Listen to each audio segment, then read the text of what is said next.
Hello to one and all present over here. मेरा नाम प्रशांत कुमार शर्मा है। जो आज आप टॉपिक पढ़ने वाले हैं वो एसिड बेस एंड बफर है।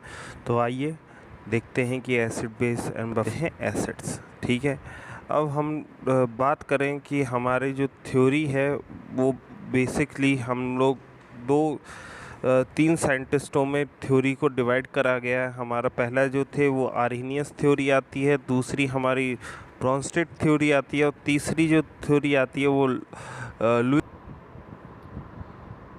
हम बात करते हैं हमारी जो ट्रेडिशनल एसिड थ्योरी है उसकी बात करते हैं। तो हमारी ट्रेडिशनल एसिड थ्योरी क्या कहती है कि एसिड वो सब्सटेंस हैं जो ब्लू लिटमस को रेड में कन्वर्ट करते हैं, जिनका पीएच 7 से कम होता है और जो खट्टे होते हैं टेस्ट में, वो हमारे क्या बोले जाते हैं, एसिड बोले जाते हैं। ठीक है, अगर बेस की हम बात करें तो बेस वो होते हैं जिसमें हमारा रेड लिटमस ब्लू में कन्वर्ट हो जाता है, वो हमारे बेस बोले जाते हैं। और इनका पीएच जो होता है वो 7 से ज़्यादा होता है और ये टेस्ट में कड़वे होते हैं। तो ये सारी कैरेक्टरिस्टिक्स इसमें बोली जाती हैं, ये सब के सब बेस में कंसिडर करे जाते हैं। तो हमारे पहले जो साइंटिस्ट आए जिनका हमारे पास थ्योरी आती है वो है थ्योरी ऑफ आर्हीनियस, जो कि हमारे 1884 में हमारी थ्योरी आई थी। तो इन्होंने जो थ्योरी दी थी उसको हम लोग बेसिकली दो नाम से जानते हैं। एक पहला नाम आर्हीनियस थ्योरी ऑफ आयनाइजेशन बोलते हैं और दूसरा नाम इनका है इलेक्ट्रॉन डिसोसिएशन थ्योरी। मतलब दो नाम जरूर याद रखिएगा, पहले में आएगा आर्हीनियस थ्योरी ऑफ आयनाइजेशन, दूसरा नाम है इनका इलेक्ट्रॉन डिसोसिएशन थ्योरी। ठीक है, ये दोनों थ्योरी किसके लिए थी? ये दोनों थ्योरी एसिड और बेस के लिए थी। आगे चलते हैं तो आर्हीनियस ने जो एसिड की थ्योरी दी थी उसमें कहा था वह पदार्थ, वह वो चीज़ें जो एसिड बोली जाती हैं जब वो पानी की कांटेक्ट में आती हैं, जैसे ही वो डिज़ोल्व होती हैं वाटर में तो वो कौन से आयन को रिलीज़ करते हैं? H+ यानी हाइड्रोजन आयन को रिलीज़ करते हैं। तो वो क्या बोले जाते हैं? वो एसिड बोले जाते हैं। नीचे हमारा HCl का एग्जाम्पल दिया हुआ है, देख लीजिएगा। जो हमारा ये आप कहते हैं, जो हमारा, एक मिनट, जो हमारा ये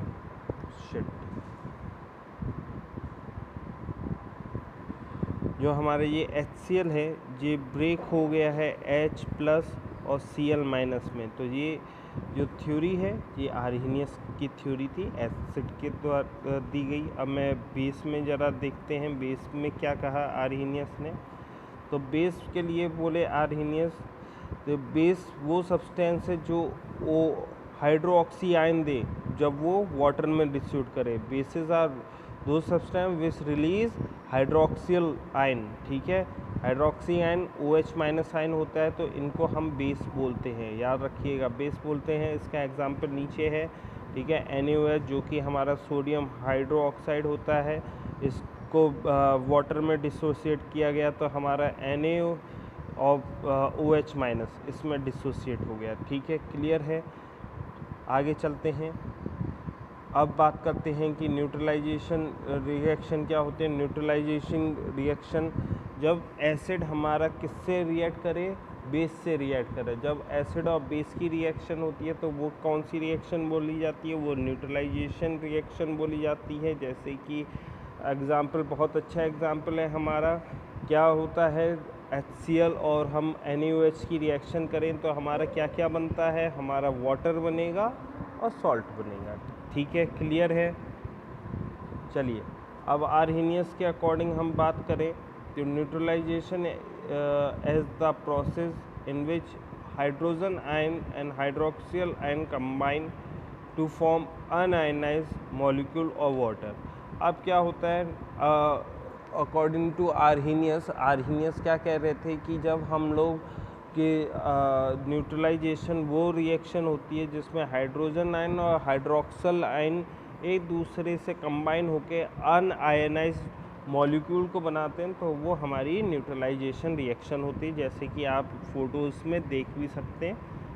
ठीक है, अब लिमिटेशन क्या आती है, इनकी भी कुछ लिमिटेशन थी, जैसे कि वाटर इनिशियल होता है कि वाटर बनेगा, ठीक है। फिर बेसिसिटी ऑफ अमोनिया, ये एक्सप्लेन नहीं कर पाए थे, अमोनिया में OH नहीं होता है तो वो कैसे, वो भी बेस होता है तो क्यों होता है, वो ये चीज़ें कुछ ये एक्सप्लेन नहीं कर पाएगा, ठीक है। अब मैं लोवरी की बात करूं कि लोवरी ने क्या करा था, ये साइंटिस्ट अपनी जो थ्योरी लेके आए थे, ये 1923 में थ्योरी लेके आए थे। ये दो साइंटिस्टों ने मिलके थ्योरी बनाई थी। पहले डच केमिस्ट थे, वो था Johnson Nicholas Bronsted, Johnson Nicholas Bronsted नाम याद रखिएगा। और एक ब्रिटिश साइंटिस्ट थे जिनको हम इंग्लिश साइंटिस्ट बोलते हैं, वो थे थॉमस मार्टिनिंग लोवरी। थॉमस मार्टिनिंग लोवरी दूसरे हमारे साइंटिस्ट थे। इन्होंने ये प्रपोज़ल रखा था कि हमारा ये आपकी एसिड बेस की थ्योरीज़ हैं, तो इन्होंने एसिड में क्या कहा था कि एसिड वो सब्सटेंस होते हैं जो अपने प्रोटॉन आयन को डोनेट कर देते हैं, और बेस वो सब्सटेंस होते हैं जो प्रोटॉन को एक्सेप्ट कर लेते हैं। क्लियर रखिएगा बिल्कुल दिमाग में, एसिड वो हैं जो प्रोटॉन को डोनेट कर रहे हैं, और बेस वो हैं जो प्रोटॉन को एक्सेप्ट कर रहे हैं। आगे चलते हैं इसी में, तो थोड़ा टर्मिनोलॉजी, जो पुरानी टर्मिनोलॉजी है उसके बेस की अगर मैं बात करूं, तो हमारे पास क्या होता है, एम्फोटेरिक स्पीसीज़ होती है, मतलब ये species that act as acid और base in water. Amphoteric species वो होती हैं जो एसिड और बेस की तरह, दोनों की तरह वर्क कर सकती हैं, तो वो एम्फोटेरिक होती।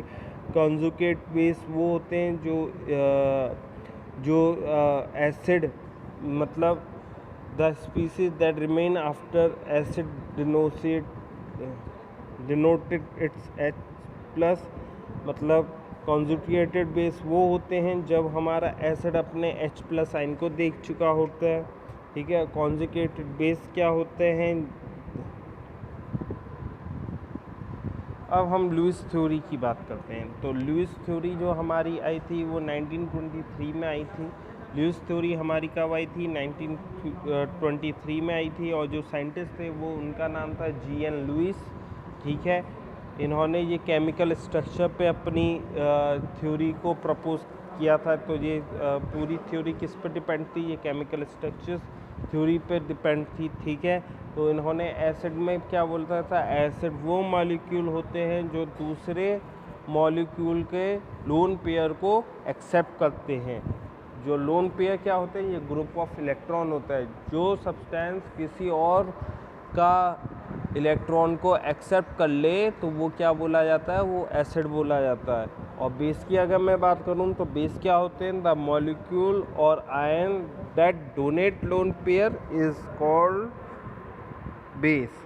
तो वो बेस वो होते हैं जो दूसरे को अपना आयन डोनेट करते हैं, तो वो क्या बोले जाते हैं, वो हमारे बेस बोले जाते हैं, ठीक है। एग्जाम्पल क्या हो गए हमारे, बोरिक एसिड हो गया, HCl हो गया, ये सब हमारे किसके एग्जाम्पल्स हैं, ये एसिड वगैरह के हैं। सोडियम हाइड्रोक्साइड ये बेस का एग्जाम्पल है, ठीक है। अब बहुत ज़रूरी टॉपिक अगर मैं कहूँ कि बफ़र क्या होते हैं, तो बफ़र वो सब सॉल्यूशंस होते हैं जो किसी भी pH के चेंज को क्या करें, रजिस्ट करें, जो अपने अंदर कोई चेंजेस ना लाएं। अगर कुछ अमाउंट ऑफ बफ़र, कुछ अमाउंट ऑफ एसिड या फिर बेस उसमें ऐड किया जाए, तो डेफिनेशन देखिएगा, the buffers is the solution that resist pH change upon addition of acid और बेसिक कंपाउंड। मतलब बफर वो सॉल्यूशन हैं जो pH के चेंज को रोकते हैं, और जबकि उनमें एसिड और बेस और ज़्यादा अमाउंट में ऐड करा जाए तो, ठीक है। It is able to neutralise some amount of added acid. ये क्या करते हैं, ये कुछ अमाउंट ऑफ एसिड और बेस को न्यूट्रलाइज कर देते हैं, जो कि इनके pH को बनाने में, इनके pH को मेंटेन करने में इनकी मदद करता है, ठीक है।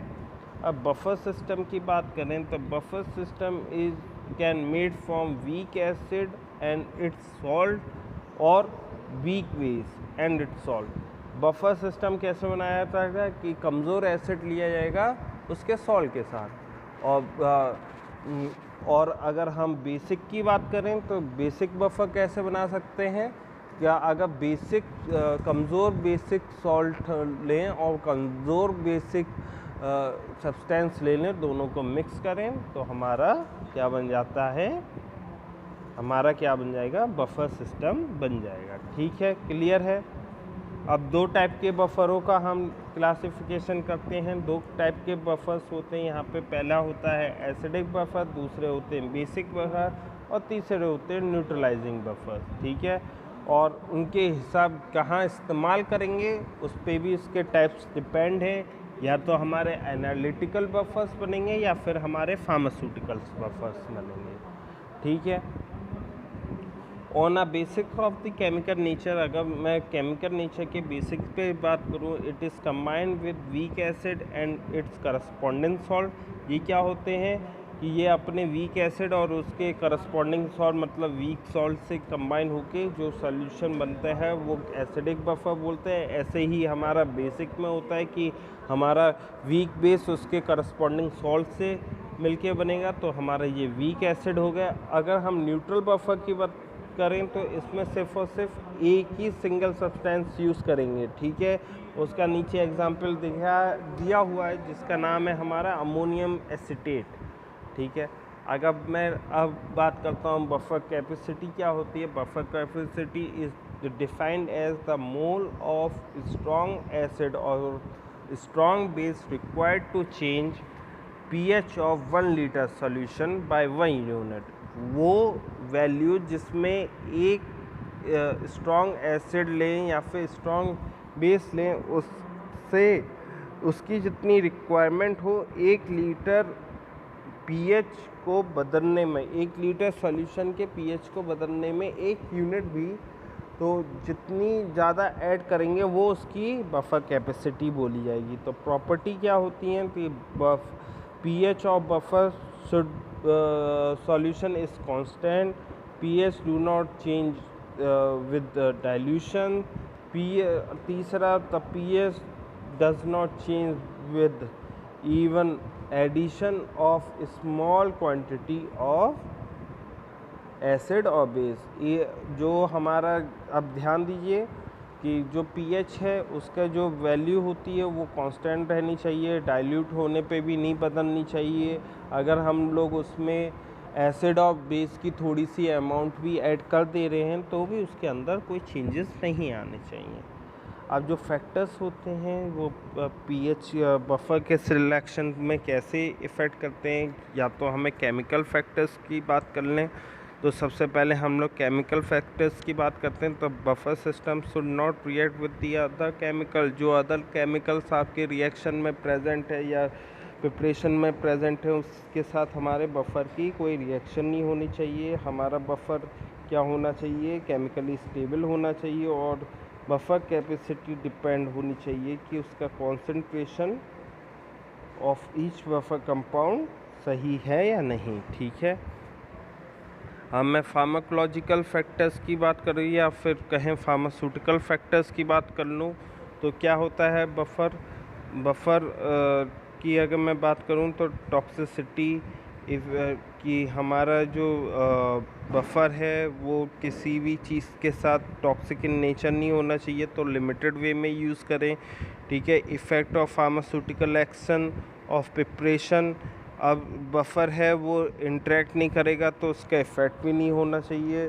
और आपको मैं एक और अच्छी तो नहीं कहूँगा कि एक और बात मैं बताऊँ कि जो है बफर में माइक्रो ऑर्गेनिज़म की ग्रोथ काफ़ी जल्दी हो सकती है, क्योंकि ये एक तरीके का न्यूट्रिशन मीडिया होता है आपके माइक्रो ऑर्गेनिज़म के लिए। ठीक है, अगर मैं अब बात करता हूँ रोल ऑफ बफर्स की, तो substance are in pharmaceutical preparation to ensure the stable pH condition for medicinal active compound, ये क्या करता है, ये एक स्टेबल कंडीशन बनाता है किसके लिए, एक्टिव फार्मास्यूटिकल कंपाउंड या मेडिसिनल कंपाउंड के लिए, ठीक है। Solubility of many compound is controlled by providing suitable pH, ठीक है। जो सॉल्युबिलिटी है काफ़ी सारे कंपाउंड की, वो कैसे कंट्रोल करी जाएगी, वो पीएच सूटेबल ऑफ पीएच से कंट्रोल करी जाती है। Colour of many compound is depend on the pH dependence, मतलब अगर हमारा ऊपर नीचे कोई पीएच होता है तो हमारे कंपाउंड का भी चेंज होने के चांसेस बढ़ जाते हैं, तो हमें बफर यूज़ करना पड़ता है। ऐसी और भी हैं, ठीक है। तो आज का हमारा ये टॉपिक यहीं तक। Take care.